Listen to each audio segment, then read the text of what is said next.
So publishers are at it again. They're going to take any chance they get to nickel and dime consumers. And we have another story here where they do just that. So last week, 505 Games, who are the publishers of Control, they announced the Control Ultimate Edition. Now, the Ultimate Edition includes a couple of expansions and a few extra modes that were not in the base game. And they are going to release that on all of the platforms, so like PS4, Xbox One, but they also announced it for PlayStation 5 and Xbox Series X. Now, if you buy the PlayStation 4 version and Xbox One version, you do get the upgrade to the PlayStation 5 version. However, all of the people that bought the base game and all of the people who bought the expansions, they don't get to upgrade from the standard edition that they bought last year. So a lot of people are very upset about this. Now I'm just going to read you a couple of paragraphs and then we'll come back and discuss. So after the backlash last week, 505 Games announced this on their website. So they said, every avenue we pursued, there was some form of blocker, and those blockers meant that at least one group of players ended up being left out of the upgrade for various reasons. As of today, we can't offer an upgrade to everyone, and leaving any one group out feels unfair. We understand that is not what you want to hear. And then it goes on a bit further to say, I own the Control base game and Season Pass. Is this not the same as Control Ultimate Edition? The objective of Control Ultimate Edition was not to release new exclusive content on the next-gen platforms, but to offer the full Control gameplay experience to new Control players in a single, easy-to-find product. The PlayStation 5, Xbox Series X versions of Control contain the same content as the current-gen game, though they do take full advantage of the power and features provided by these new consoles. The upgrade path that we are offering is only possible when upgrading from the same version of the game, as we are only doing additional development on Control Ultimate Edition on the next-gen platforms. We are unfortunately unable to offer an upgrade path to all existing Control players. We understand how this might upset a number of players, but you will still be able to play the 2019 edition of Control and each expansion on the new platforms. Okay, so there are a couple of points there, and the first one was they said there were some blockers. Now, I think what they mean by blockers is that they feel like some people who only bought the Control base game and not the expansions, that was a blocker.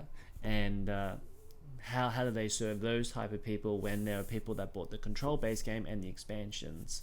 And you know, we could get to that in a bit, but I think they could offer everybody a upgrade path to the PlayStation 5 version and the Xbox Series X version, even if they had to add some sort of small amount, like even $5 or $10 to upgrade to the PlayStation 5 version. Don't tell me that they can't do this on the PlayStation Network and the Xbox store.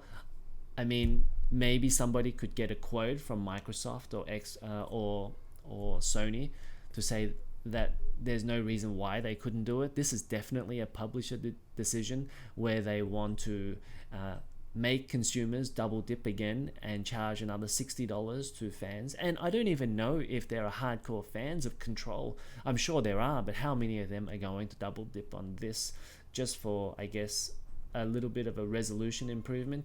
And, you know, if they're hardcore enough, maybe they would have a PC anyway and they would already have the next gen version. So when they say blockers, I think that's what they mean. They're saying that some people who bought the base game won't get the full Ultimate Edition, or they don't want to give the people the base game the Ultimate Edition because of the extra stuff and the extra content in the Ultimate Edition. Now, in their second point, the question was, I own the Control base game and Season Pass. Is this not the same as Control Ultimate Edition? And their answer doesn't even answer the question. It's a massive deflection of the question. So they say they wanted to offer a full Control gameplay experience to new Control players in a single, easy-to-find product.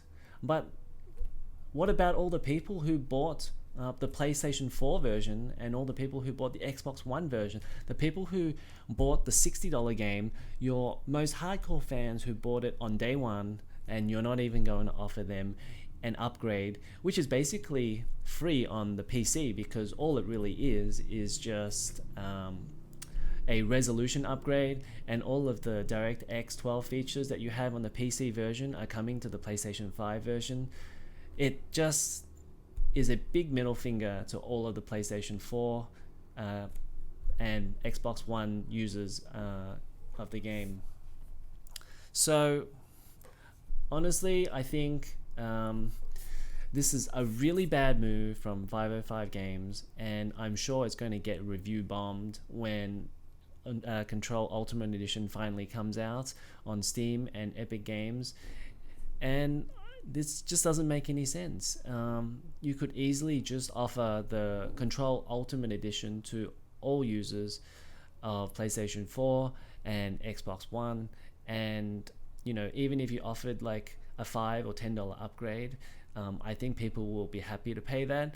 But I don't think they're going to pay $60 for basically the same version of the game that you could get on PC anyway. So that's it for this one. Let me know what you think in the comments below, and we shall see what happens to Control Ultimate Edition, whether they back down from this decision.